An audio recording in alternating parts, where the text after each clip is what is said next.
but they don't feel they have got to give of themselves that much that they will make changes in their own lives and the lives of their family and the lives of their community.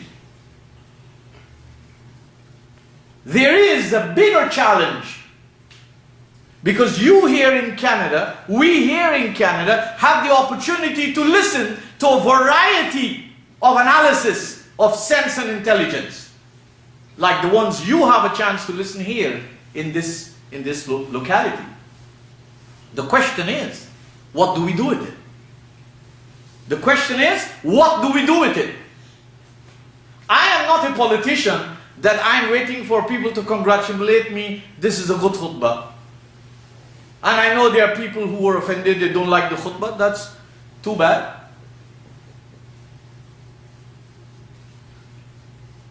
I know when I amplify the Qur'anic sense, it is not me. These are not my words, I didn't make them up. This superlative sense and intelligence doesn't come from me. This is what you get when you study the Qur'an and you don't have baggage to carry. I have no cultural baggage. I have no political baggage, no economic baggage. This Qur'an is mightier than me. I either submit to it or I fall into the abyss of nothingness. Like where so many of our dear relatives and friends and family members and people of society have fallen into. They've fallen into a cave that you can hardly climb out. Because why? Every week it's almost the same thing. Every month is almost, one Ramadan comes and then wait for the next one. We have to make changes.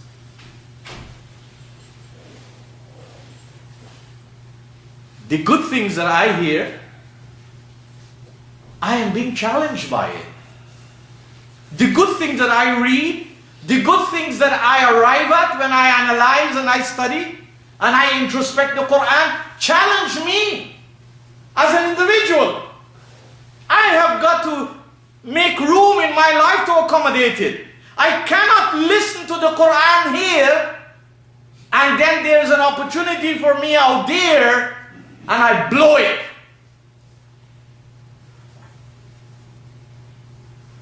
And I'll give you a simple opportunity, a simple situation.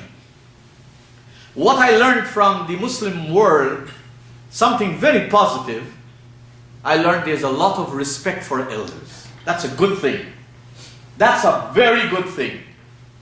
In materialistic society, that is de-emphasized. We feel more comfortable with an environment where we are told and we are taught to show reverence and respect and regard and value our elders. So that I observed in the Muslim community. There was tremendous respect in the home level. I saw the children would respect their parents, so much so to the extreme. So much so you hear people saying that I have to divorce this woman because my father don't like her. Right? And they will of course quote the Prophet. And nothing like this is in the Qur'an. Or this one has to divorce this one because my parents don't like. So that's a good thing what I saw, that there was tremendous respect for elders. Tremendous respect for parents. I saw the children not giving rudeness. They were very subservient, they were very submissive. The men especially, the sons especially, felt that they had some sort of responsibility towards their parents, which was a good thing. The bad thing that I observed, my understanding, is that I saw that their parents were of a different age with intelligence and intellect and opportunity. And the children are now exposed to more challenging situations where the mind is forcibly used to decipher things. So naturally the children are existing in a more technologically developed society. Their minds are more challenged. Even in the backward Muslim societies. This is happening, it's overnight. The cell phone, the internet, the TV, oh, it has taken them like a tidal wave.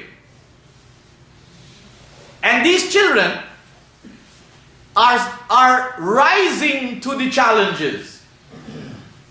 You can see those who are interested in learning, they don't get intimidated by the new development in technology or in computer science or growth in economic growth. These people are really challenging the society. I mean, look at India. Look at India. I told you last week that China has become the number one superpower. You know why? Because Chinese have always been very smart. While the world devalued their people and made it look that their people are liabilities, China has turned the clock around to make every human being count in China. They understand the value of manpower, human power. And you look at India, very often sometimes you have to make a call to report something, and somebody in India, in Bangalore or in Bombay, or somebody is talking to you. Why? Because the North American companies, they find it very convenient financially and technically. Those people are very skillful. So they just ship the markets, ship the jobs over there. And because India is on a course to make itself felt in the world, people's presence are gaining more and more importance. I'm not telling you they are not problems. I'm not telling you they are not difficulties. But what I'm saying, if the Muslims take a page from these positive things and stop this onslaught on the human beings by making so many harams that Allah did not make. I'll give you one example. The average Muslim in Canada and in all the Muslim countries look at television. The average Muslim in Canada and all the Muslim communities look at television. They look at internet. They're mad. They can't do without it. Either it's on your cell phone, or it's on your laptop, or it's rare now, people go to the cinema, or you bring the movies at home, isn't it so? And those same Musliman, holy Muslims, will say it's haram to make films about the Qur'anic teachings, to make films about the prophets and his message, to make films about the challenges. This is the hypocrisy of this holy, sacred Muslim community under the so-called fatawas of their ulama. They are such a sacred people that they can watch everybody else's movies, but they can't watch the movie about Allah's guidance. They can't watch a movie about Allah's messenger. Oh, that will make sure that you worship him. You are already worshipping so many things. Wake up, O Muslims. That is why I say to myself and to you, you brothers and sisters who listen to these khutbahs are very fortunate. You have a responsibility. You have a moral responsibility.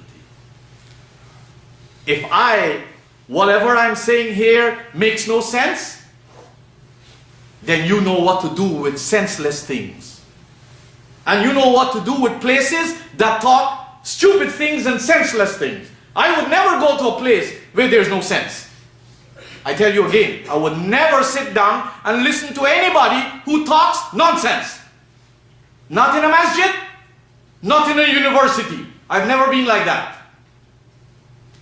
And I'm happy to say that the Qur'an supports this responsible attitude on your part and my part. Our responsibility is, and we are not asking you for too much. I have not personally asked you for anything since you know me coming here.